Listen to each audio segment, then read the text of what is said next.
দোকানদার ভাই একটা ডিম দেন। এ নাও। এক পিস ডিম কত ভাই? আমার লাগে 8 টাকা ডিম। ও 8 টাকা, তাহলে আমার আরেকটা দেন ভাই। আচ্ছা নাও। তাহলে বড় ভাই তো দুটা ডিম কত হইলো? 8 যোগ 8 সমান সমান 88। 88 হয়েছে ভাইয়া তোমার। বড় ভাই আমার কাছে তো এত টাকা নাই, একটা ডিম রেখে দেন। আচ্ছা দাও। তাহলে হবে কত হয়েছে ভাই? -8 সমান সমান 80 টাকা। ছোট ভাই তোমার 80 টাকা হয়েছে, 80 টাকা দাও। আমার কাছে তো 80 টাকা নাই, তাহলে এটাও রেখে দেন। ঠিক আছে দাও। তা তোমার হয়েছে -8।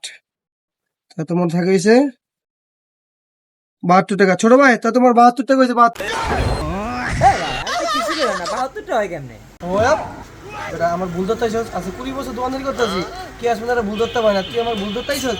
72 সে 72 টাকা দে। মুই এক টাকা না বলতে ধরলাম দে 72 টাকা দে।